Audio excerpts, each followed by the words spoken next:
Imaginez un jeune DJ, adulé par la jeunesse malgache, qui mixe dans les plus grandes soirées de la capitale. 20 ans plus tard, il est à la tête du pays, puis renversé après une révolte populaire.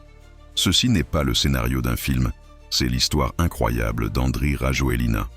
Une ascension fulgurante et une chute tout aussi spectaculaire. Comment ce jeune entrepreneur a-t-il pu conquérir le pouvoir? Quelles décisions ont marqué ses mandats? Et surtout, comment tout a basculé? Accrochez-vous, on rembobine le film de sa vie. Des platines du DJ au fauteuil présidentiel jusqu'à la destitution. Né le 30 mai 1974, Andry Rajoelina grandit à Antsirabe avant de s'installer dans la capitale, Antananarivo. Loin de la politique, sa première passion, c'est la musique. Sous le nom de DJ Andry, il devient une figure incontournable des nuits tananariviennes.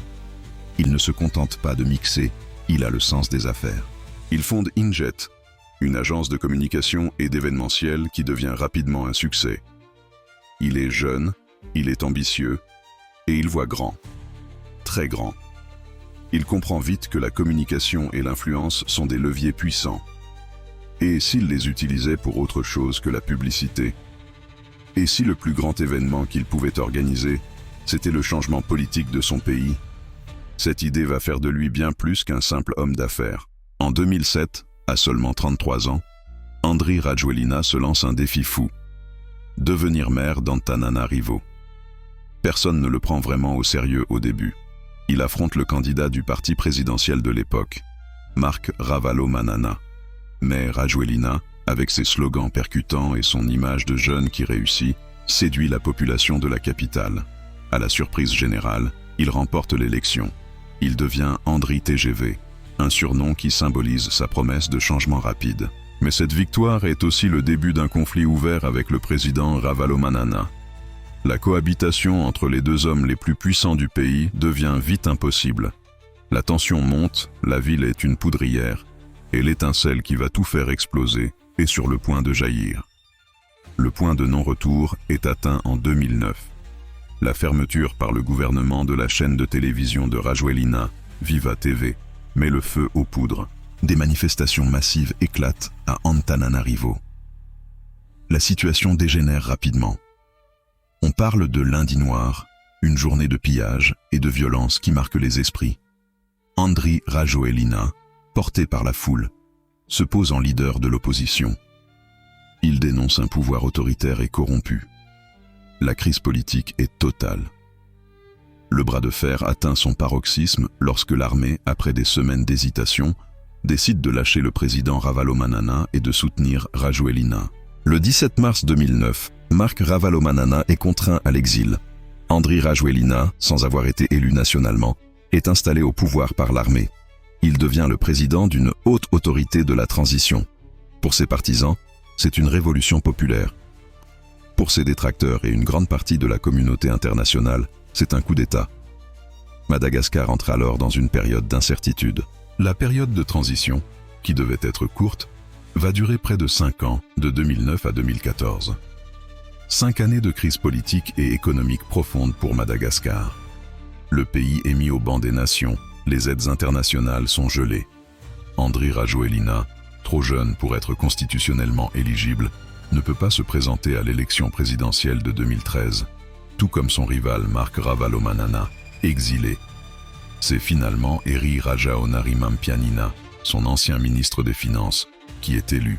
Rajoelina semble alors se retirer du jeu politique, mais ce n'est qu'une pause stratégique. Il observe, il prépare son retour. Il sait que son histoire avec le pouvoir n'est pas terminée. Il attend son heure, le moment parfait pour revenir sur le devant de la scène et reconquérir le pouvoir, cette fois-ci par les urnes. Et ce retour, il l'opère en 2018. Candidat à l'élection présidentielle, il mène une campagne à l'américaine, axée sur de grands projets de développement, les Velirano, ses promesses. Il affronte à nouveau son éternel rival, Marc Ravalomanana, revenu d'exil. Au terme d'un second tour tendu, Andry Rajoelina est déclaré vainqueur. Il devient, à 44 ans, le président élu de la République de Madagascar. C'est la consécration. Le DJ est devenu président, légitimé par le vote populaire. Il promet de transformer le pays, de lutter contre la pauvreté de construire des infrastructures. Mais gouverner est bien plus complexe que de gagner une élection. Les défis sont immenses et les attentes de la population colossales. Les années qui suivent sont marquées par des réalisations, comme la construction de routes ou de nouvelles villes, mais aussi par de nombreuses critiques. La gestion de la pandémie de Covid-19, avec la promotion d'un remède local controversé, le Covid Organics, suscite le scepticisme international. L'inflation galopante et la pauvreté qui persistent nourrissent le mécontentement. Arrive l'élection présidentielle de 2023. Le climat est explosif. 10 des 12 candidats de l'opposition, dont ses anciens alliés, appellent au boycott du scrutin. Ils dénoncent une mascarade électorale, accusant le pouvoir d'utiliser les moyens de l'État pour sa campagne et de préparer des fraudes. Malgré une très faible participation, Andry Rajoelina est réélu dès le premier tour. Une victoire contestée qui va laisser des traces profondes et préparer le terrain pour une nouvelle vague de contestation. Les 2 années qui suivent sont un long chemin de croix. La légitimité du président est constamment remise en cause. La jeunesse, celle-là même qui avait porté DJ Andry au sommet, se sent trahie.